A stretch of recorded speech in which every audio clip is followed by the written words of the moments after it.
Ушул жылдын 18-ноябрында Сузакта дайынсыз болуп, 9 күндөн кийин жансыз денеси табылган Сумая Хосилжанованын өлүмү боюнча шектүү кече күнү кармалып күнөөсүн толук бойдон мойнуна алган.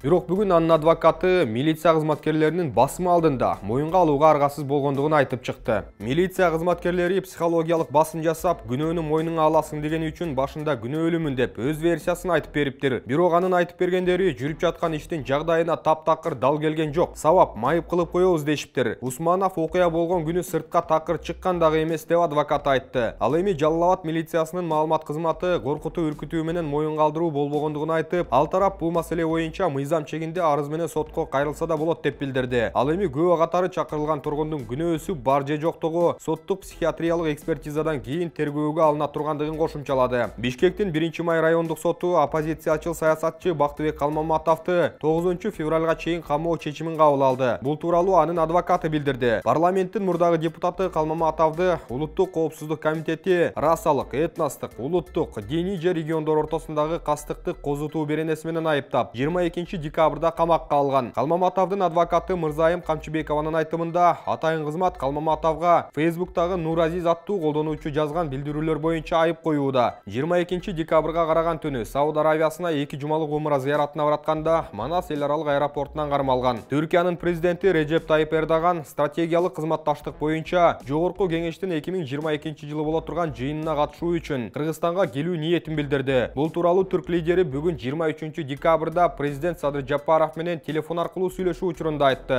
Сүйлөшүүнүн жүрүшүндө мамлекет башчылары эки өлкө ортосундагы дипломатиялык мамилелерди түзгөндүгүнүн 30 жылдыгына байланыштуу бири-бирин куттукташты. Жапаров Түркия Кыргызстандын көз карандысыздыгын тааныган, дипломатиялык алака түзүп жана элчилигин ачкан алгачкы өлкө экендигин белгиледи. Эрдоган 2021 жылы кыргыз-түрк мамилелерине стратегиялык өнөктөш макамы берилгенине 10 жыл болгонун белгиледи. Буга байланыштуу ал стратегиялык кызматташтык боюнча Жогорку кеңештин 2021 жылдын июнь айында өткөн жыйынынын жыйынтыгында жетишилген макулдашууларды ишке ашырууга өз ара күч аракетти жумшоону сунуштады.